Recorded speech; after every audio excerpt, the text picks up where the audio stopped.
is actually in this line, Spurgmeister for 744. Richard, I've seen people call you a crypto Bolshevik, and I've seen people accuse you of being an anti-working class elitist. Which is it? Please address your economic opinions and put this nonsense to rest. Okay, I think both of those criticisms of me maybe have a kernel of truth.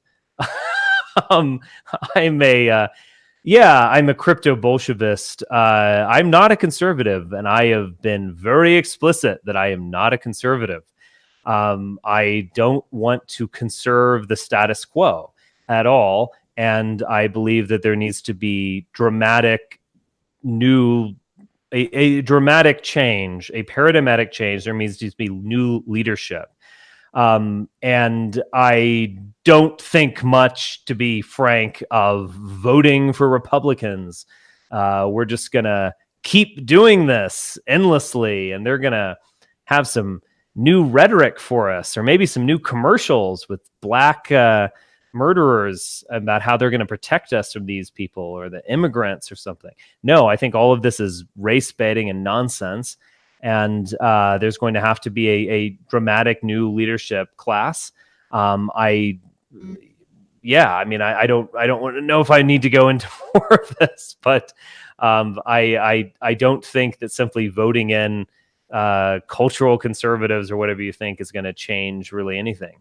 We need to be on top. We need to we need to become the masters of the universe who actually control democracy. Democracy is a reality show to a very large degree. That doesn't mean that interesting things can't come out of it, or that we shouldn't analyze it, or that we can't run for office or do something. But we need to understand this basic fact. We don't live in a world where you vote in representatives and then they're able to change things. I mean, there is a limited sphere of what a representative can actually do, and that is actually controlled by higher ups, by the real masters of the universe who are pulling the strings with democracy. So also, are you an elitist? I'm not anti-working class. I would never be anti-working class. I am an elitist in a sense. I think that leadership is all important. I think that history flows top down to a very large degree. If anything, you could say I'm kind of anti-middle class. I don't.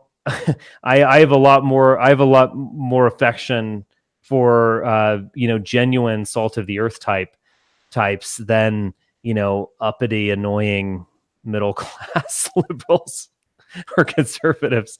But yeah, I am an elitist.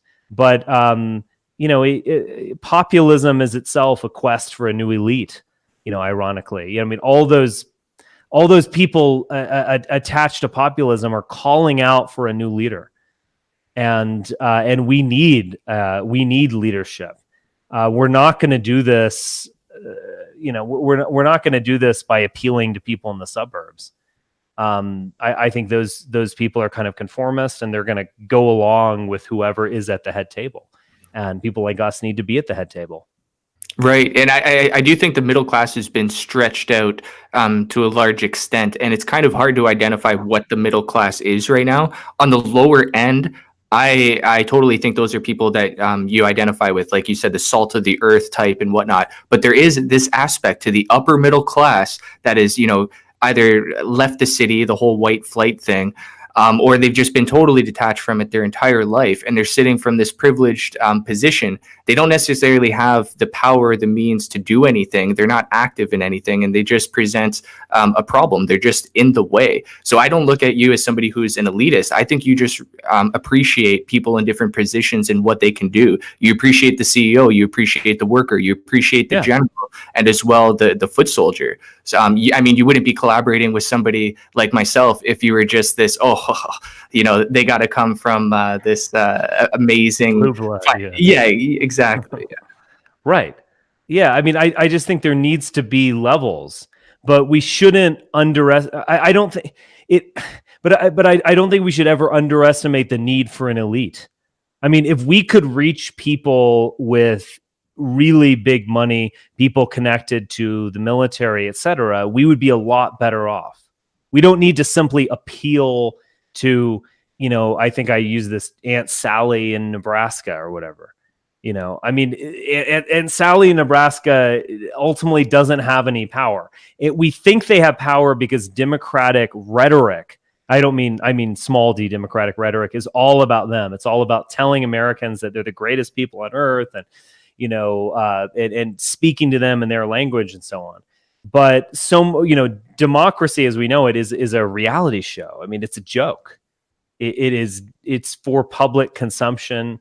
It's entertainment. It's to keep the masses placated.